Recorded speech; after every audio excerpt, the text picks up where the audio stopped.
Assalamu alaikum, everyone. This is week 28 of our Quran class in Halakha. There's going to be a minor difference this time. Sister Khadija is going to be in charge and bringing a set of verses to discuss. Let's open, as always, with Al-Fatiha. Bismillahir Rahmanir Rahim. Alhamdulillah Rabbil Alameen. Ar-Rahmanir Rahim. Maliki Yawmiddin.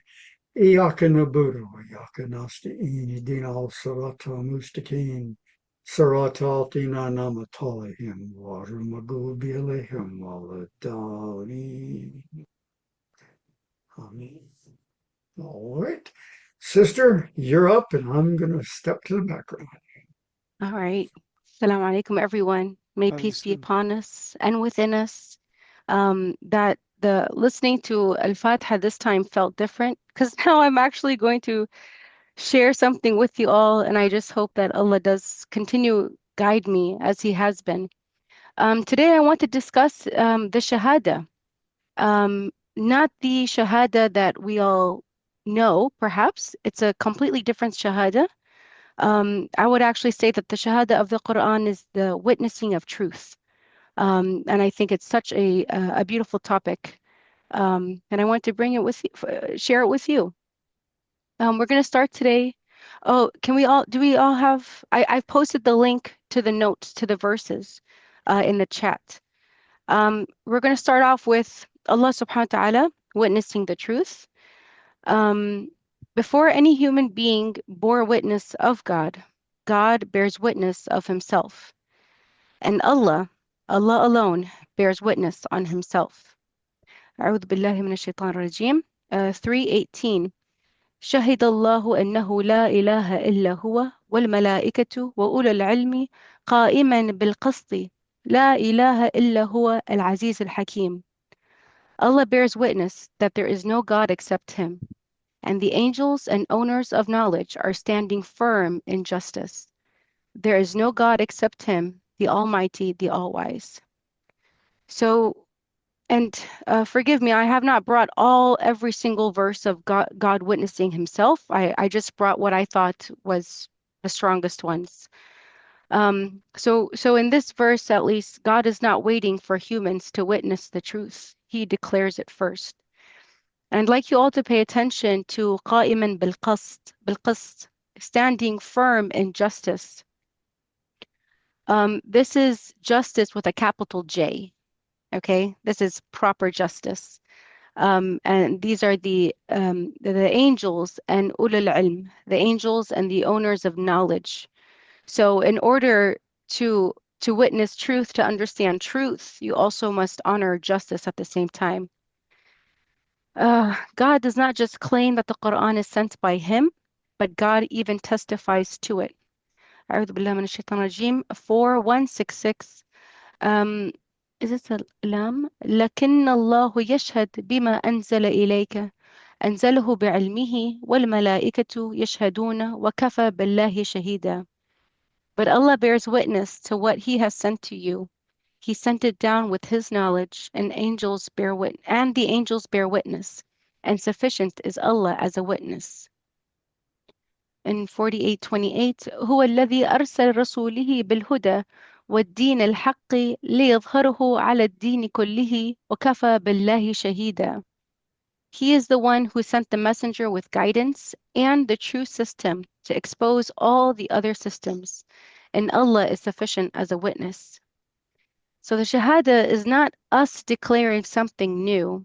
It is us aligning ourselves with the truth that is already witnessed by God. We can pause here. I'm going to go into another subtopic if I have any questions, or if there's any questions, which I'm only like 4 minutes in. Okay, we'll continue. Now we're going to discuss humans witnessing the manifestations of God. Oh, and I'll share with you, this is okay, 7172. This is the scene where we apparently witness God before we enter the dunya. Okay. I kind of struggled with this verse. I didn't I didn't quite understand the English, and I surely didn't understand the Arabic, so I had to do like a root linguistic breakdown and look at every word in a sense to gather what God is trying to say, at least to me. So I'm going to read it in Arabic, and then I'm going to read my translation of what I think the Arabic is trying to say. Okay? أعوذ بالله من الشيطان الرجيم. وإذ أخذ ربك من بني آدم من ظهورهم ذريتهم وأشهدهم على أنفسهم ألست بربكم؟ قالوا بلى شهدنا أن تقول يوم القيامة إن كنا عن هذا غافلين. Okay, so here's my translation. And then your Lord seized and manifested himself within the children of Adam and their descendants, and made them a witness over themselves. Have you already not been under my care? They said, yes, we testify. This you cannot say on the day of assembly. You were not aware of this. I have some notes that I'll read to you as to why I translated it the way that I did. So we'll start with the word أخذ. وإذ أخذ ربك. The Quran uses the root alif kha dhal to take, but not in a light way. It is to take a hold of something so that it affects you, or to be taken by something you can no longer escape. It is something that cannot be ignored or undone. So when truth comes, we are not asked to hear it, but to take it in. In Arabic, we can say something like Rabb al-Manzil. Okay, this is Rabb, somebody that is raising. Um, I'm sorry. But when Allah says Rabbukum, and not only does Allah say Rabbukum, He says, Alastu, where is it? Alastu bi Rabbukum, bi Rabbikum. Okay, and the B really caught my attention. Oh, I don't have it written here. Hold on, I have to open my notes. The B caught my attention, and I found out that the B is in Arabic. Dr. Aisha, please correct me if I'm incorrect. The ba is a ba al-saq, al-saq, okay, which is a binding and attaching ba, okay. This means when a ba is connected to a word, these two words they become inseparable, okay. They are connected. They are like inseparably connected. So Rab, and then Rab, what is Rab? Rab. Rab is to nurture, to raise, to develop. There's care, authority, maintenance, and growth over time. So when Allah is asking, Alastu bi rabbikum, He's not asking, am I not your Lord? He is basically saying, I have been raising you. I have been taking care of your existence. This is pre-dunya, okay? I've been taking care of your existence. I have been guarding over you. I have been protecting you in this pre-life uh phase, okay? So it's fascinating to me to read this. Um uh it it, it is the one He is the one who has been raising you, okay? Sustaining you, developing you, carrying you through every stage of your existence. The recognition of God isn't abstract, it's recognizing the one who has been raising you all along. So, this is what we did in pre life, shahadna. And the translation, I think the translation gives more clarity to the Arabic as well because ذريتهم ظهورهم ظهورهم is usually translated as loins, which this is pre-life, so there's no physical bodies, right? And then it's also translated as by their backs, that Allah took Bani Adam from behind their backs, which is kind of like I was telling Brother Walid, this is like a mama lion grabbing her cubs from the back. Both ways, I had visuals in my head that didn't seem to be in line with God's guidance for at least how I take it. Um, so this verse in itself, not only do we not only did we not witness God like with our eyes, perhaps outside of us, but we were witnessing God through his manifestation within us. okay? Which does also connect to other verses that says God is closer to you than your vein, right? So I believe God is within us, okay? And this is my proof at this point. Um, okay, so then he is the one that is raising you. Okay, so regarding witnessing God, okay, I have not found any examples of human beings witnessing God, okay? But I have found two examples as to why there are no verses of humans witnessing God in this dunya. The first one is in Surah Al-Baqarah 5:5 with Bani Israel, actually. أعوذ بالله من الشيطان الرجيم. وإذ قلتم يا موسى لن نؤمن لك حتى نرى الله جهرة فأخذتم الصاعقة وأنتم تنظرون. And when you said, O Musa, never will we believe in you until we see Allah manifestly. So I seized you with a thunderbolt while you were looking. But don't worry, guys. Allah is a kind God. ثم بعثناكم من بعد موتكم لعلكم تشكرون. And then we sent you back into your bodies or into your bodies after your death so that you may be grateful. Okay? So Bani Israel demanded to see God, and it was on a condition that they wouldn't believe. So it's sight over faith. Now let's compare this with the other example given which now focuses on Musa kindly requesting. He's not demanding. ولما جاء موسى لميقاتنا وكلمه ربه قال ربي أرني أنظر إليك قال لن تراني ولكن انظر إلى الجبل فإن استقر مكانه فسوف تراني فلما تجلى ربه للجبل جعله دكا وخر وخر وخر موسى صع صعي صعيقا فلما أفاق قال سبحانك تبت إليك وأنا أول المؤمنين. And when came Musa to our appointed place and spoke to him, his Lord, he said, O my Lord, show me that I may look at you. He said, Never can you see me, but look at the mountain, and if it remains in its place, then you will see me. But when he revealed his glory to the mountain, he made it crumble to dust, and Musa fell down unconscious.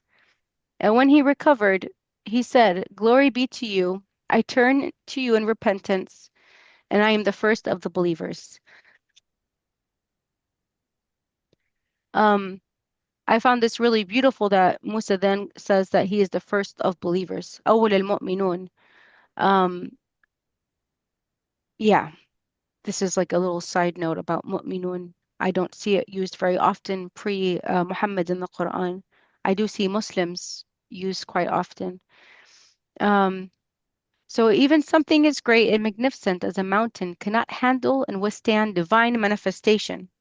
It is not that seeing is denied, but not everything can be seen directly. And not every body can withstand it, not even a mountain.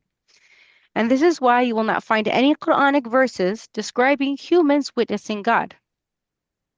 Now let's look at how humans are witnessing God. Or now let's look at how humans are witnesses and what they are witnessing to. Can you all hear me still? My headset disconnected.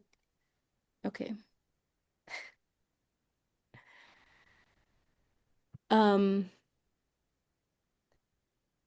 Okay. So there are plenty examples of humans witnessing, and it is actually very similar to how we witness today in real life. The next example is going to be from 12:26, where it's Yusuf, and when Yusuf's shirt is being torn, قال هي راودتني عن نفسي وشهد شاهد من أهلها إن كان قميصه قد من قبل فصدقت وهو من الكاذبين. He said, she sought to pull me away from myself, and a witness testified from her family. If his shirt is torn from the front, then she has spoken the truth, and he is of the liars. So in this verse, witness testimony is used to prove that Yusuf is innocent. And this is why we use witnesses in court to testify the way that she did. In Al-Furqan number 72 refers to the servants of the Almighty. So this is one of the verses talking about God's servants, okay? وَالَّذِينَ لَا يَشْهَدُونَ الزُّورَ وَإِذْ مَرُّوا بِاللَّغْوِ مَرُّوا كَرَامًا. Those who do not bear witness to falsehood, and if they pass by in vain talk, they pass with dignity. Okay? Zur is a falsification, distortion. Shahadat az-zur is giving false testimony. I'm going to go into false testimonies now. Do we have any questions before I move on? Yes, I do. I think Shahida could be seeing somebody or something by, visually, but it Yeah. could be without this because the person, for example, who was one of the relatives of the uh, who was one of the relatives because Joseph, Prophet Joseph, for example, he was testifying that if the shirt is torn from the front or from the back, then that he has not really seen the act. However, he's just saying as a proof. So Shahida could also mean proof of something. Let's say DNA proof or RNA proof or something like that. Something that you cannot really falsify. So it's as good as seeing something. So ra'a is something that you actually see with your own eyes.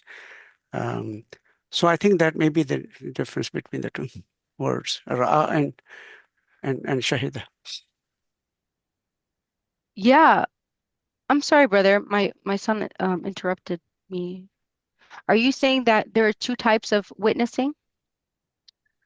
No, I'm saying that witness ra'a is definitely visually seeing something, but Yeah. shahida may or may not be. That's what I'm saying. Although Ra Okay. can also mean something that you think, not necessarily. It can be, I see it that way, and mean something you consider in your mind. So I think both of the words can have a visual component, but not necessarily, I think. Well, there is an example in the Quran.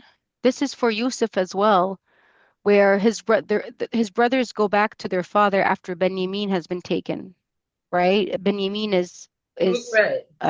set up to Yeah, take a fall for stealing, and so they go to their father, Yaqub, and they say something like, "Oh, father, um, we witnessed."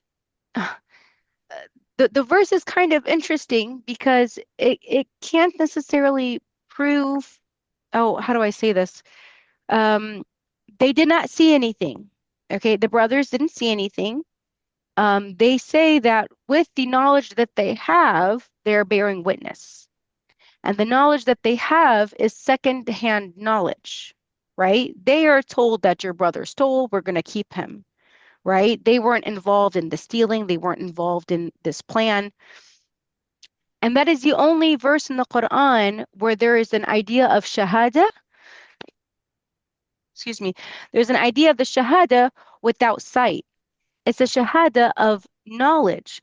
But at the same time, this is not their knowledge. This is what they were told, right? And they were told this so that they could go bring their dad, because Yusuf wanted to see his dad. So far, I think shahada is actually witnessing or hearing, right? Because you can hear something and be a witness to it. Well, there are also expert witnesses in court, and I would think that the thing of the tearing of the shirt is more like that. And that's different than hearsay, right? If somebody heard from somebody else, they can't bear witness to that thing in court. They can say so-and-so told me, but that's hearsay. But an expert witness in court is somebody who has knowledge of how something functions, and that's not hearsay. And I think that's the thing of the shirt. If the shirt is torn from the front, that proves one thing, and if the shirt is torn from the back, that proves another. I think that fits more with an expert witness. They're not witnessing the specific incident. They are witnesses to how a shirt would be torn depending on where the person was standing, right? Right, but I have a feeling she was there. Right, but the story Well, it doesn't doesn't tell us matter. that. But I think that goes to Abdul Falk's point of there is something that you can witness if it's not the incident, it's the facts around how the shirt is torn and what that tells you about what happened. Yeah. Okay. Correct. But I Cool. want to talk to you maybe later, Khadija, because I think what you were talking about the rub has to do your discomfort with the translation. I don't think is so much with with Lester. Am I not your Lord? The problem is with it's not with am I not, it's with your Lord. Have I not been caring for you? Because Alestu bi rabbukum, have I not been this thing to you? Mm. And the problem I think is with the translation Rab as Lord, given the given the connotations that the word Lord carries in English that obscure the connotations in Arabic that you're talking about. But you and I can talk about that later. Okay. Because I think you would really benefit from learning more how to describe kind of linguistically and methodologically what you're talking about, because you're making some excellent points. But the one thing I've learned in all the decades I've been doing this is if you're going to challenge anything that people accept as the generally accepted understanding of this, is you have to make sure your arguments are tight and done in a way that can convey that they will that people around you will understand. Yes. And I'm more than happy to help you do that. Thank you. Yeah, the reason why I investigated Rab was because of the beat. Alastu bi rabbikum. Because unless to be go together as well, right? Right. But it could have been Alastu rabbikum. Am I not your Lord? So the B, right? I noticed the B. No, Alasto is always followed by B. It's always followed by B. Yeah, Alasto be something. Alasto bik. Am I not with you? Yeah. So B is like as a part of the grammar, I think. Oh. Yeah, unless to be is the grammar. So yeah, that's why I said unless to be goes with unless to. But you're right, it hooks to the other word, and it's inseparable grammatically. So, but again, I understand. I may have to look up rules, but I know where to find the descriptions. And yeah, I wouldn't mind learning how to fortify my argument. So that would be good. Yeah. Let me see. Because anything I've been arguing, and Keisha Ali at Boston University, when she was reviewing my book, Hadith and Scripture, she called. Now, people have criticized me for limited claims, but she used the word unimpeachable for my 2 claims in Hadith and Scripture. That's why, because I was aware of what I needed to do. I mean, people can complain I didn't do enough, I didn't open enough places for them to attack me. But that's because I understand what I'm doing. And I'm more than willing to help you figure out so you don't over-argue your evidence, because the minute you give an opening, they will ignore everything else that you say, no matter how good it is. If you give them a little opening, I can help. I'm happy to. I give one, stop arguing. Well, all right. There's one thing that I noticed in this 172 is very It's mysterious verse, basically, because many people say, in fact, most of them, they say that our souls were actually gathered together physically. And then Allah asked them, am I not your Lord? And they said, yes. And then Allah said, okay, now bear witness that you know that you will not, after this incident, you will not belie me. You will definitely bear witness that I'm your Lord, that you have seen this now. It's like, I mean, they did not see him, but they felt as if they were seeing him. There was so much definitive proof of their Rabb that they said, yes, we bear witness, Shahidna, we have witness that you are our Lord. And then Allah said, okay, now you have witnessed. Therefore, from this moment on, uh, do not ever say that this was not the case. And so it looks like, to me, I mean, this doesn't mean, for example, I don't remember that my soul was ever recalled by God physically, and then I witnessed. It looks like the verse is saying as if that's the case. However, I know. I don't know anybody who said, "Yeah, I was there. I saw. I heard that." Allah said, "Alastu bi rabbikum," you know. But I definitely, I think this verse means that everybody, no matter where that person was born, somehow thinks that there is a higher being somewhere that is controlling everything. So they have this feeling of the presence of God within themselves. And I think that's what it is referring to. I think that's what Sister Khadija also implied. I think that's what. Yeah. Yeah. Thank you. That's what when I looked at Zuhurihum and all these other things, and I tried to make it make sense. I didn't just take it as, oh, I don't know what this means. I think Allah manifested himself within the children of Adam and their descendants, right? Because because then they're asked to bear witness over themselves, right? And then God asks, who is your Lord? يعني فسبحان it's almost like it's always going back inwards, inside of us, which I will show you as we continue how it's all within. Okay. Yes. Should we move on to false testimony? This is a pretty big one. Okay. So remember we ended with 2572, which is those who do not bear witness to falsehood, and if they pass by vain talk, they pass with dignity. So لا يشهدون الزور. Zur is falsification, distortion, and shahadat الزور is giving false testimony. So the Quran considers false testimonies corruption to truth itself. In 2230, ذلك ذلك ومن يعظم حرمات الله فهو خير له عند ربه وأحلت لكم الأنعام إلا ما يتلى عليكم فاجتنبوا الرجس من الأوثان واجتنبوا قول الزور.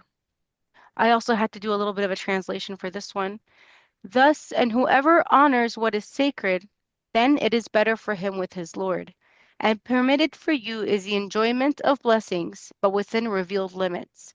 So avoid the foulness of Othan and avoid saying false statements. I did not translate Othan because I do not believe it means to mean idols and statues. I actually did a root word into Othan because I said, wow, false statements. So false statements are what get people wrongfully executed. False statements are what get people wrongfully imprisoned for 25 years, right? False statements can be horrific in a way, and that God is comparing false statements to Othan, right? Which we think is Othan as asnam, idols, statues, okay? So something was not making sense to me. So a wathan, which is waw, tha, noon from Othan, is anything you set up and give the place that belongs only to God. So it is not something physical, okay? It is something that you turn to, something that you depend on, something that you fear, obey, and prioritize absolutely. It is fixed in our qalb as absolute. It is unquestionable, and it is given authority or devotion. Okay? So these are not objects, these are mindsets and ideas that I don't know how to explain it. But these are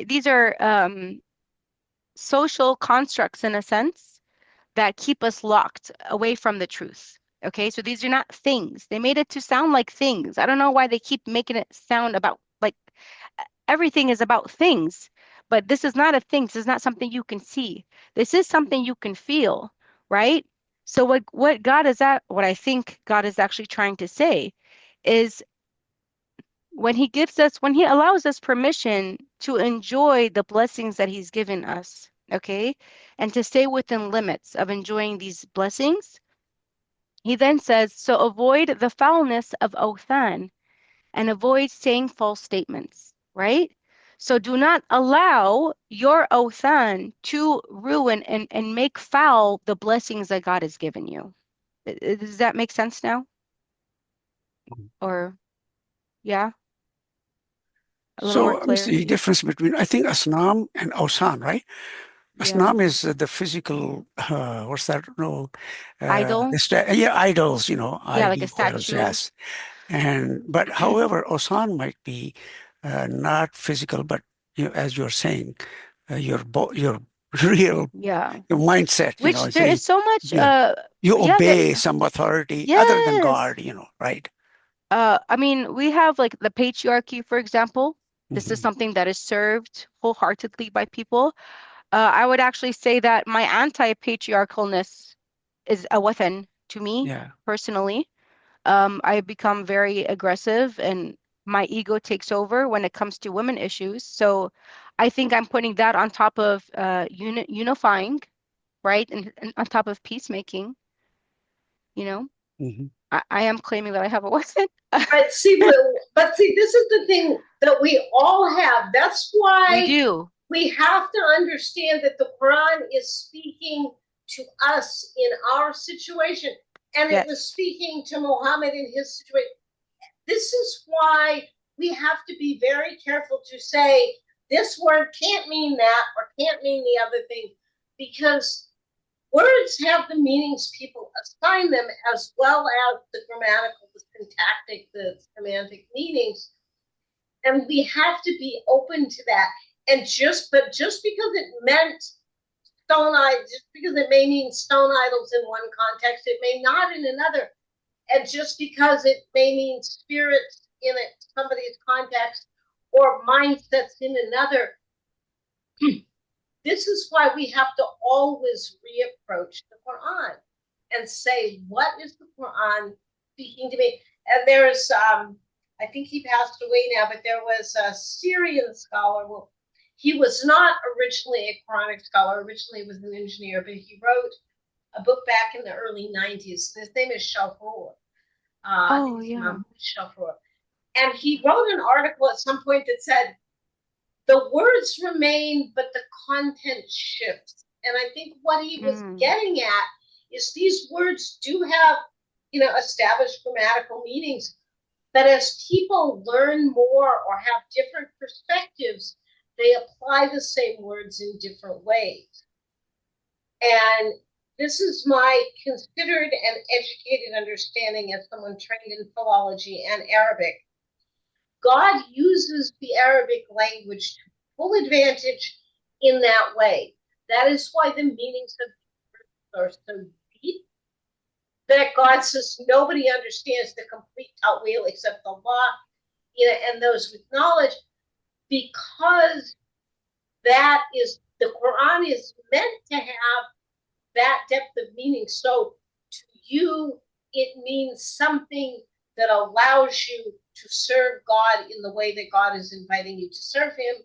To me, as a different person from a different background in a different generation, it may have slightly different meanings. We may have very similar overlapping meanings because we're both women in the United States of America that would not understand it, that somebody 500 years ago or 1,000 years ago might not have understood it the same way we do. Right. But that breadth and depth of meaning, the Arabic can handle it, right?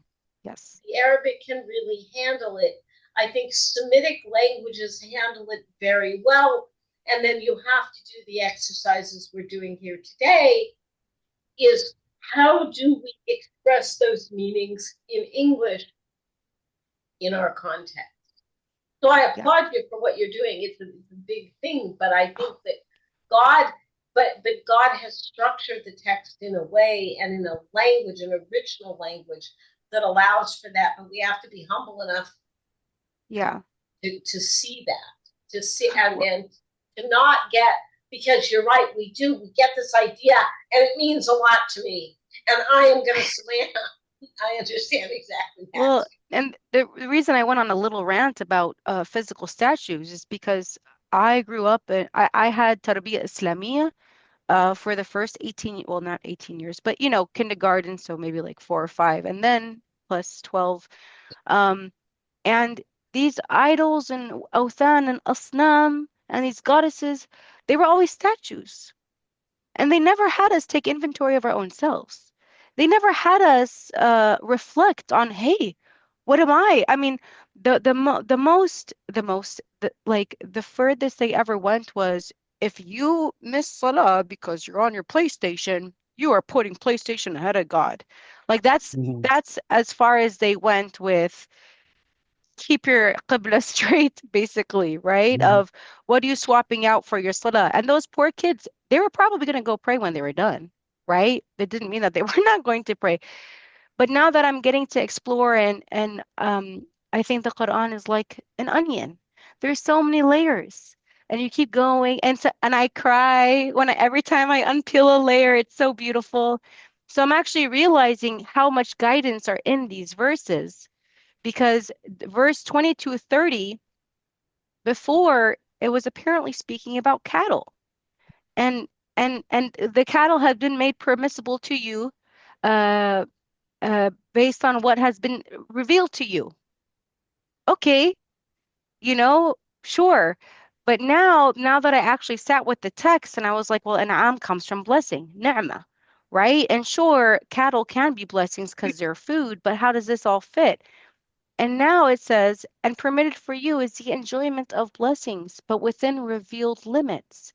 So avoid the foulness of your ideology that can ruin this good thing that you have, and avoid saying false statements. Isn't that such a universal, like such a for all? Like everybody can benefit from this. SubhanAllah.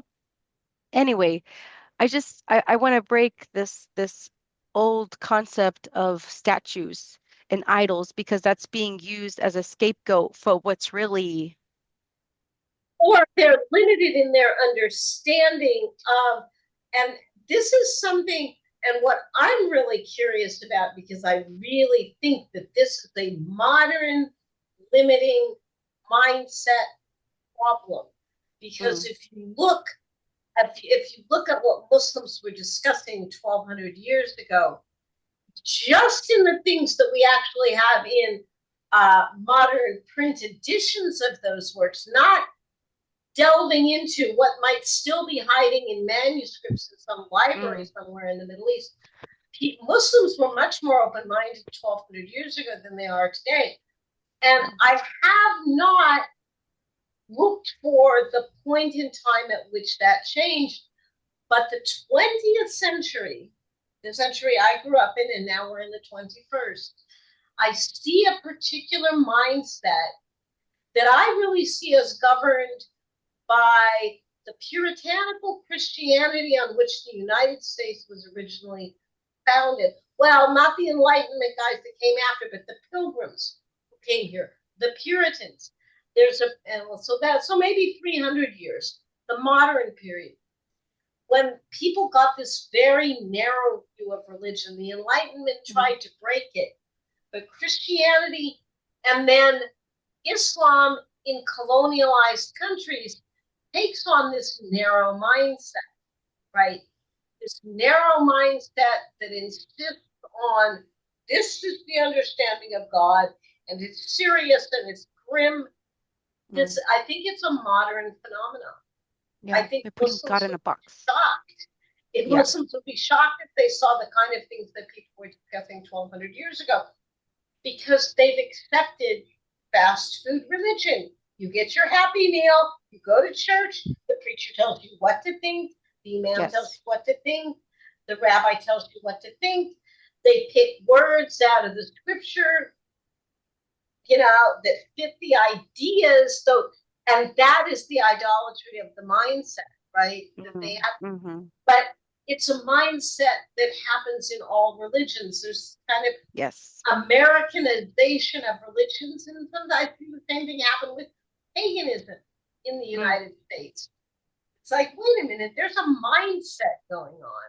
I don't know how to, I haven't identified it yet, but I see it affecting other religions, and it's that narrowly. It's okay, this means statues, so we teach all the little kids about statues, and it leaves out the rest of the deeper discussion.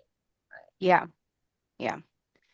Well, there's another word, I think, andad. Andad is also, And I'm that, not sure what that means, they always, idols, they say idols, maybe yeah, andad it's the may be same another word for word for that. everything, Yeah, apparently. Yeah, and I think it's like a higher ups, like in a patriarchy, you'd make the patriarch an dad, yeah, I believe. Something like that. Should we continue? Sorry. yeah, Yeah, sure. okay. Um, oh, okay. So we discussed what a wathan is, what othans are. And then in 283, wait, false testimony is compared to the foulness. This is not a verse. False testimony is compared to the foulness and impurity from these types of idols. It is morally corrupting. Okay, so it's that bad.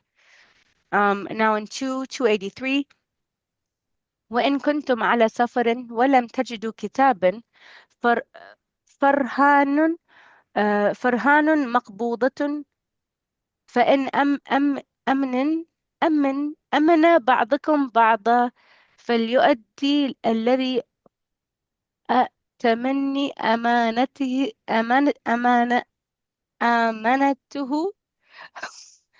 ولا يتق الله ربه ولا تكتموا الشهادة ومن يكتمها فإنه إثم قلبه والله بما تعلمون عليم.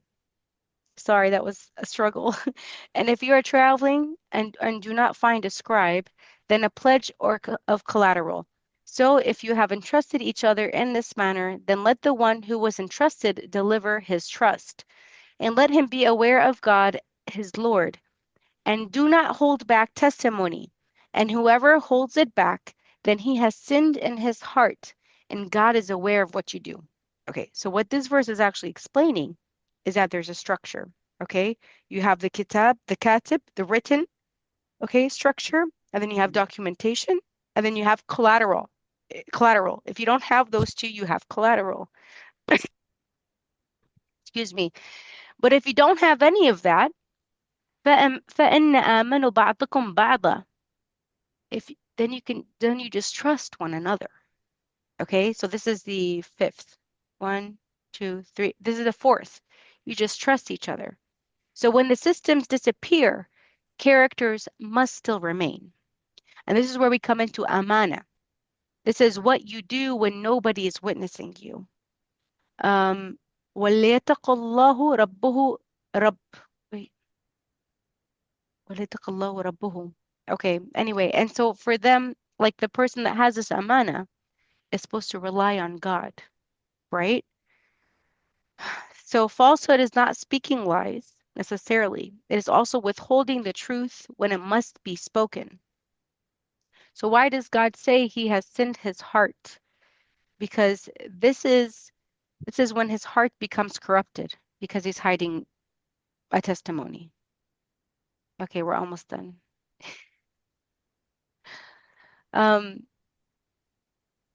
Here's the shahada of the hypocrites. إذ جاءك المنافقون قالوا نشهد إنك لرسول الله والله يعلم إنك لرسوله والله يشهد أن المنافقين لكاذبون. When the hypocrites come to you, they say, we testify that you are the messenger of Allah, and Allah knows that you are the messenger. Allah knows that you are his messenger, and Allah testifies that the hypocrites are liars. So why is Allah calling them liars? It's not because they're saying it's not about saying the right words, but being able to witness and embody what you are actually saying. So the Quran does not treat false testimony as simply a lie. It's a lot more deeper than that. So they're not lying. They're hypocrites as well because they're not carrying that truth within them of what they are saying. So the shahada can actually be corrupted in many ways by speaking what is false, by hiding what is true, and mixing al-haq bil-batil, which is the false with the truth, and even by saying the right words without truly witnessing them. Okay, so now we're going to go into living testimony. This is a final section, and I'm afraid you guys are looking bored. I'm sorry. ومن ومن يطع الله والرسول له فأولئك من الذين أنعم الله عليهم من النبيين والصديقين والشهداء والصالحين وحسن وحسن أولئك رفيقا. Um, oh, thank you, Sister Linda. She's not bored. And whoever obeys God and the messenger will be, and I also did my own translation, okay? Because we all know shahada to mean like martyrers and people that have died in the path of God. But the word shuhada is not actually in any verse with people that have been killed in the path of God. So I try to keep it anyway. We'll find out. And whoever obeys God and the messenger will be among those whom God has bestowed favor upon them from the prophets.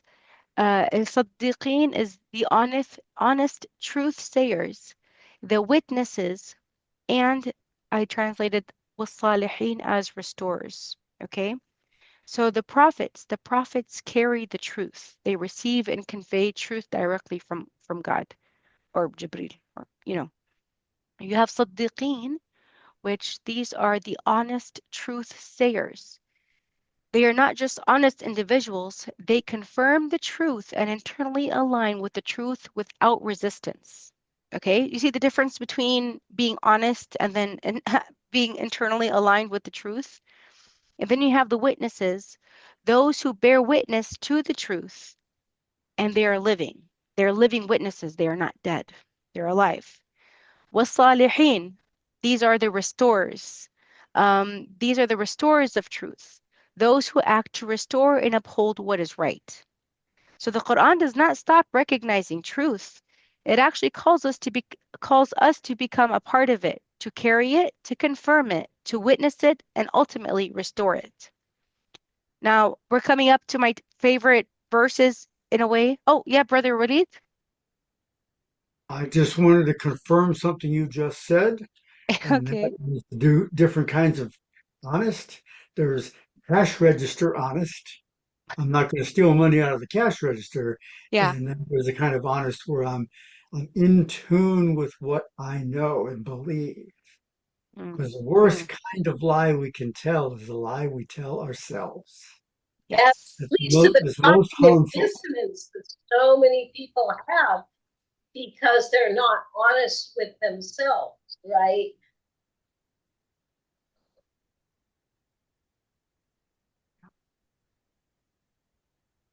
Should I continue? Please. Yeah. Okay. No, I'm not bored either. Don't think I'm bored. Okay. Why do people use shaheed or a martyr as a martyr somebody? I mean, I think I was trying to find the meaning of this in the Quran in terms of killing in the way of Allah, being killed in the way of Allah. I could not find this shahida in that sense, but still people use it and they believe in it. So I do not know what is their I source of using I this word for that. on Easter Sunday I actually did a study on resurrection in the Quran. And like you, I didn't find shaheed being used for people that have died in the path of God. And in fact, Sayyidina Isa would be considered a shaheed if that was the case. But he's never considered to be a martyr, right? But this is something that I have noticed, and I'm going off topic here, okay? I have my notes out about resurrection. Um, Sayyidina Isa, who is Jesus, and Sayyidina Yahya, who is apparently John, they both have the same personal statements in the Quran, okay? So in Surah Maryam, verse 15, this is for Yahya. It said about Yahya, وَسَلَامُ عَلَيْهِ يَوْمَ وُلِدْ وَيَوْمَ يَمُوتُ وَيَوْمَ يُبْعَثُ حَيًّا. Okay? Oh, so I was studying trying to study resurrection, and I was noticing that yub'ath, ba'ath, that means to send, right? So I was kind of just following along with uh, the verses. So it says, and peace be upon him the day he was born, the day he dies, and the day he will be sent back alive, be sent alive. And the same is said about Sayyidina Isa, Jesus, in 33. And peace be upon me. Now he is saying this as a baby, right? وَسَلَامُ عَلَيَّ يَوْمَ وُلِدْتُ وَيَوْمَ أَمُوتُ وَيَوْمَ أَبْعَثُ حَيًّا. It's the same thing. But now Isa is saying it about himself.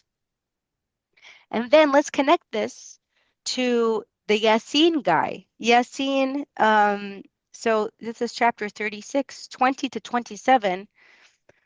A man comes running from the Aqsa al-Madina. A man comes running from the farthest part of the city, and the messengers have come from God to speak to the Qawm. And he starts to tell his people, believe in these messengers. They are sent from God. I believe in them. And this goes on for like 7 verses. And then as soon as his quotes end, he is told to enter paradise. He's told to enter paradise, and this actually happens almost immediately because he's still thinking of his people. He says, يا ليت قومي يعلمون بما غفر لي ربي وجعلني من المكرمين. He says, I wish my people knew of how forgiving my Lord was and made me of the honorable, right? So he's still thinking about his people. Well, I found out later, because I didn't know why, how is he in paradise if he was debating these people on earth? He was killed, but he was granted paradise immediately because he was killed for Allah, in the path of Allah, trying to convert.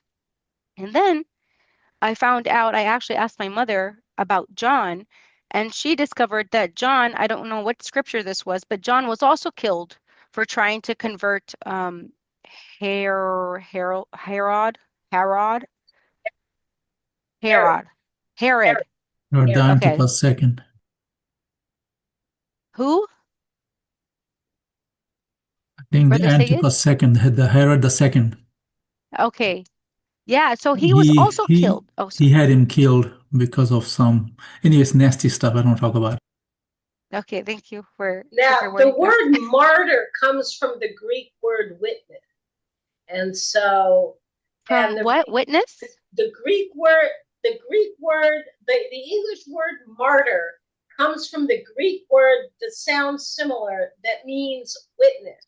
So martyr literally means witness in Greek. Witness? So, witness, yeah, W-I-T-N. What we're talking about? Exactly.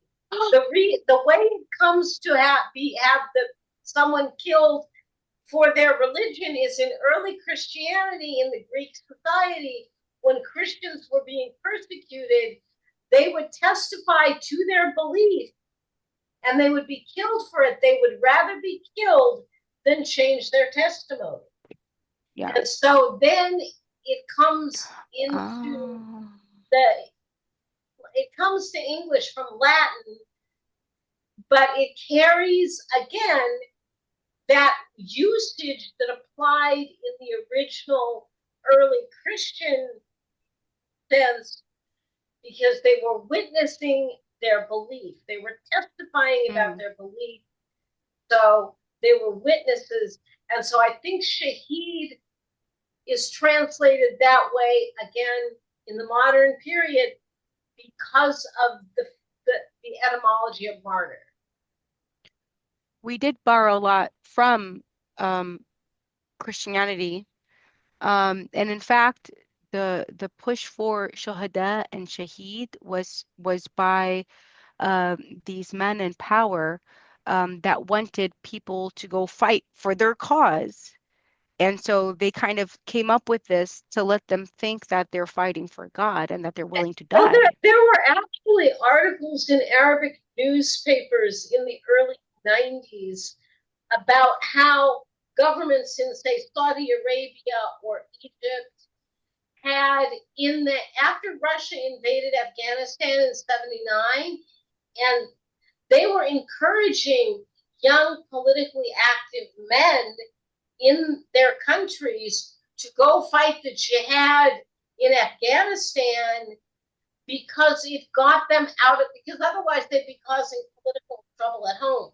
There were articles that were discussing this phenomena some years later. I remember seeing the newspapers in the Middle East Studies Center at Harvard, just picking them up and looking at them. So the idea, because the Russians are godless communists, that therefore the jihad is legitimate, right? And it gets all those hot-headed young men out of Egypt and out of Saudi Arabia and gives them something important and religious to do. And the US and the CIA really used that sense of religiosity against Muslims because they were fighting the US enemy, the Soviet Union. So, yeah, so the idea of Dr. Aisha, I would say that the US does their own thing. And there's no like at least they're both I don't like them both necessarily. I mean, it doesn't matter what I think. But anyway, there's no like better or worse, right? The Egypt and Saudi Arabia were using God as a reason. And the But US here is we're using serving the it country. Yeah, you're serving your but country. the US used Muslim sentiment to encourage the jihad in Afghanistan. Everybody is willing politically to use God in a way that 100%. We see it. It's happening now. You see those people, those praying over Trump and laying hands on Trump because God sent it. Yeah, God sent it, but not for the reason you think. Right? And the thing is, another thing that, very popular belief among Muslims, vast majority of Muslims, if not all of them, right? That shahadat is not just dying in the way of Allah, in the path of God, but it also means dying by accident or dying, by disease or by right, right? Our Imam, for example, he has mentioned so many times his father was shot dead, and his father was actually calling somebody by the wayside, and he was shot dead. He was shot by somebody, So he always says, my Shaheed father, my Shaheed father. So my father was martyred or something, but he was shot dead, but he was not killed in the path of God. He was just, he was calling somebody. He was just standing by the wayside, roadside, and somebody came in and shot him. So it's like, so they say that anybody who gets drowned, for example, is also Shaheed. Somebody who dies with they say stomach disease, that's like some kind of thing, they specify stomach disease or by some kind of other disease, right? And or being killed by if they come under the felling wall, for example, it's also shaheed. So it's kind of, I find that hadith very funny, actually. It's like, my It God, makes it's people like feel good. And I would even claim, de-emphasizing the real. yes, God says to those who are killed in the path of God, do not call them dead. They're yeah, alive and they're being, they're receiving their provided risk, for. they receive, but you do Yeah, not know. They are yeah. in a domain, in a realm that we do not understand. So that's a huge thing for me, actually, Yeah, and just trivializing it by just yeah. anybody dying with disease or some Well, stomach and pain or something, right? Yeah. that was my next verse I was going to actually bring you because God is saying they are not dead. They are with me, right? And for Sayyidina Isa, رفعناه. right? He was risen. We don't know if it was his actual body or if it's soul or whatever it is, but that's why Sayyidina Isa and Yahya, Jesus and John, are being sent back alive because they're not actually dead. You get it? Yeah. Yeah, I Yeah. was like, wow, that's so cool. So 2154. Which one is this, But Brother then, Sayyid? if we think that Jesus is still alive, then we have to also believe that Yahya is also alive because, Yes, and the verse Yasin number guy. 15 and verse number 33 is all basically the same thing. Yeah. Wassalamu alaiya. Yes. Yes, yes. And And all the people that died in God's I was pondering over this as well. When it comes to I'm just going to read the chat. Yes. When it comes to the Brother Sayyid said in Baqarah 154, it says they are alive, not dead. So when it comes to everybody else, right? God says when the day of I've also been translating there is no day of judgment in the Quran. There's a day of assembly, the day of hisab, accountability. So I've been trying to use the correct terms for the different steps that are going to take place. yeah. But the day the day that we are brought out of our graves, basically, we're going to say, who woke us from our slumber? Oh, where am I? Like, Right. So so I think that people that die in the path of God for God, right? They're alive while the rest of us will just sleep. And there is no other prophets. Sayyidina Sulaiman, his death scene is him collapsing over his cane, right? And the jinns are like, ah, damn it, I worked extra hard. If I only knew the ghaib, I wouldn't have worked so hard. You know what I mean? Yeah. So, but Sayyidina Isa is the only one that dies this way in the Quran. Sayyidina Ibrahim leaves, Sayyidina Lut leaves, right? Sayyidina Muhammad doesn't have a death scene necessarily in the Quran. So that's what I'm thinking now is that everybody that dies fighting for God, defending God's system, will remain alive. Their spirit will remain alive Yeah. until the day of assembly. They will be sent. Because let's not forget, on the day of assembly, we're all going to be standing in assembly in front of Mm. God, and God is going to talk to us, right? And interrogate us. Did you That's a very tell? interesting verse Yeah, in the Quran. It's also Surah Maryam. I think verse number 33. Uh, uh, I think Yeah, that's Jesus. yeah, I think it's verse number 31 or 30 or something like that. Mm, Awsani bis salati was zakati.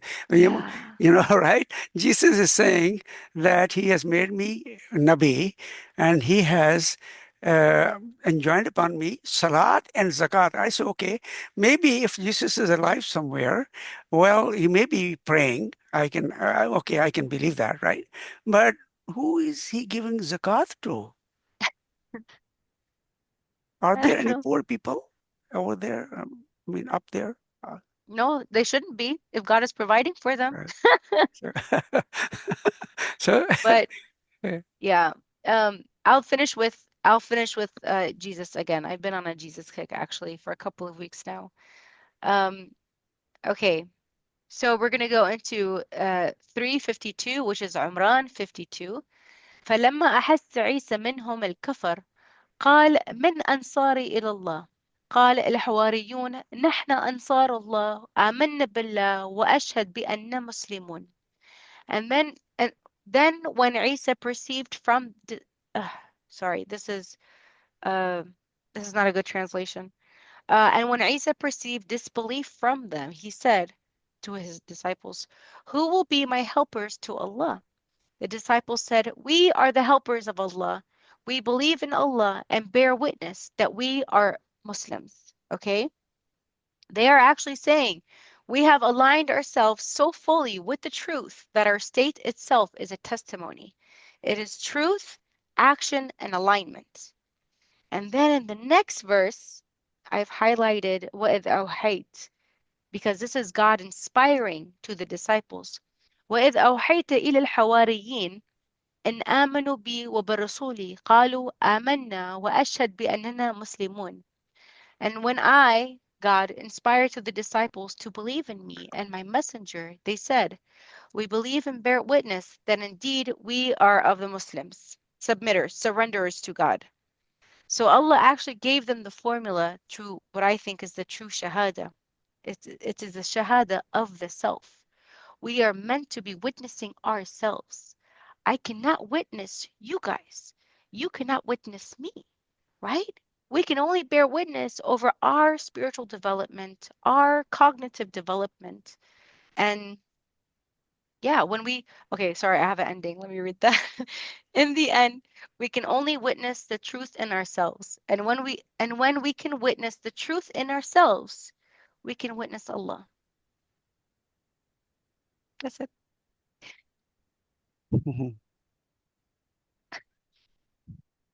Well, I commend you for your hard work and, looking at it linguistically. I think you are onto something. And I encourage you to keep working on it. No, thank you. I'm so proud of the youth. I really am. Thank you. I'm very proud of myself too. I look around at the world and see just how awful things are. And then I'm stunned by the fact that so many people in positions now of managing things and doing things, all my grandchildren's generation, it's like, how the bleep did that happen? I'm not that old. For y'all to be grown-ups. But when I look at some of the bleakness in the world, then I work with young people like you, and it's like there is hope for the future because, you're going to be here, God willing, long after I'm gone. So as an elder, I'm encouraging you. We'll see what God has planned, sister. Exactly. That's not always the case. Exactly. We don't know, but in the system, the way God has set it up, it is more likely that you will be here. Correct. More likely that you will be here long after I'm gone.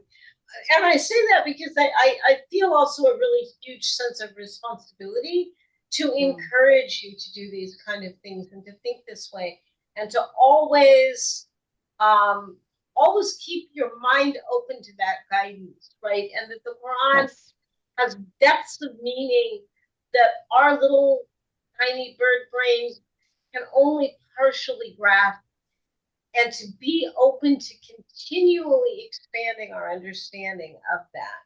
So I encourage you and